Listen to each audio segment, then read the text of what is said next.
5 minute ICT স্কুলের পক্ষ থেকে সবাইকে স্বাগতম। আজ আমরা কম্পিউটার অফিস অ্যাপ্লিকেশন কোর্সের প্রথম ক্লাসে কম্পিউটার বন্ধ ও চালু করা, নতুন ফোল্ডার তৈরি করা, কম্পিউটার রিনেম করা, ফোল্ডার ডিলিট করা, ফোল্ডার রেজিস্টোর করা, সাব ফোল্ডার তৈরি করা সম্পর্কে জানব। চলুন আমরা কম্পিউটারের Subscribe to my ডিসপ্লেতে চলে channel. যাই।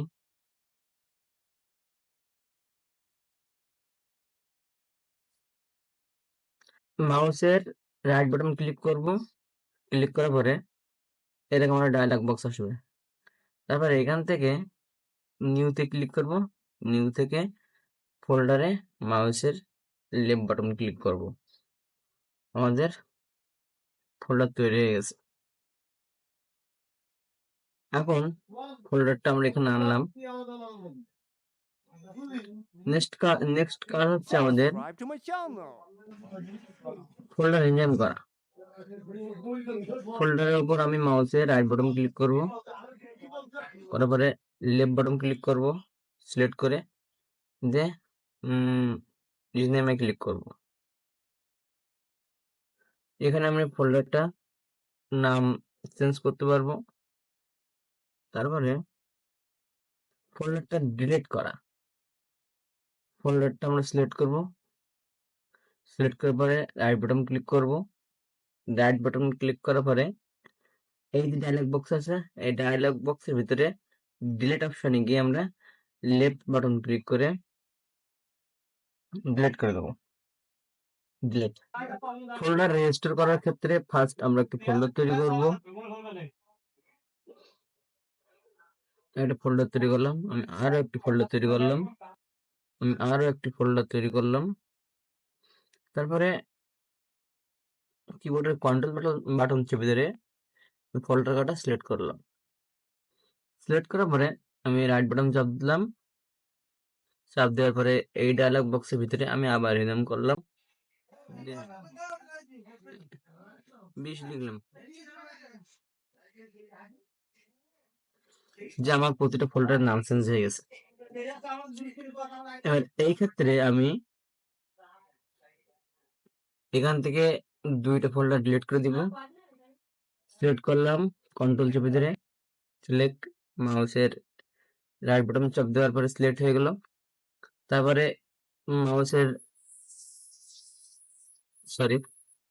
কন্ট্রোল চেপে ধরে মাউসের লেফট বাটন চাপ দেওয়ার পরে ফোল্ডার দুইটি সিলেক্ট হয়ে গেল। তারপরে মাউসের রাইট বাটন চাপ দেব, চাপ দেওয়ার পরে ডিলিট, ফোল্ডার দুইটা আমার ডিলিট হয়ে গেছে। এখন এই ডিলিট হওয়া ফোল্ডার দুইটা আমরা কিভাবে ফিরিয়ে আনবো? ফার্স্ট আমরা রিসাইকেল বিনের ভিতরে ঢুকবো। এইখান থেকে ফোল্ডার দুইটা আমরা রেজিস্টার করতে পারি। ফোল্ডার দুটো সিলেক্ট করলাম, সিলেক্ট করার পরে রাইট বাটন চাপ দিলাম, রেজিস্টারে লেফট বাটন চাপ দিলাম, ফোল্ডার দুটো আবার আমার ডেস্কটপে চলে আসলো। এইভাবে একটা ফোল্ডারের এইভাবে ফোল্ডার গুলো বা ফোল্ডার রেজিস্টার করা যায়। এবার আর একটা ফোল্ডারের ভিতরে আমি যদি সাব ফোল্ডার তৈরি করতে চাই, তাহলে ফোল্ডারের ভিতরে প্রবেশ করতে হবে। প্রবেশ করার পরে আবার মাউসের রাইট বাটন চাপতে হবে, নিউতে যাইতে হবে, লেফট বাটন চাপ দিয়ে ফোল্ডার তৈরি করতে হবে। এই যে এখানে সাব ফোল্ডার তৈরি হয়ে গেছে। এটা আমার মেইন ফোল্ডার, এটা আমার মেইন ফোল্ডার 20 লেখা, এটা হচ্ছে মেইন ফোল্ডার। এর ভিতরে যেটা আছে এটা হচ্ছে সাব ফোল্ডার। এটা মেইন ফোল্ডার, এর ভিতরে সাব ফোল্ডার নেই, আমি একটা সাব ফোল্ডার তৈরি করে দিই। এটা আমার সাব ফোল্ডার। এবার আমি যদি এই ফোল্ডার গুলোর আইকন চেঞ্জ করতে চাই, তাহলে কি করব? আমরা মাউসের লেফট বাটন চাপ দিব ফোল্ডারের উপরে, মাউস পয়েন্টার রেখে, তারপরে মাউসের রাইট বাটন চাপ দিব, তারপরে প্রপার্টিসে ক্লিক করব। এখান থেকে কাস্টমাইজ থেকে চেঞ্জ আইকন থেকে আমি যে কোনো একটা এখানে আইকন নিতে পারি। আমি এই আইকনটা নিলাম, দিয়ে ওকে দিলাম। ওকে, আমার ফোল্ডারের আইকনটা চেঞ্জ হয়ে গেছে।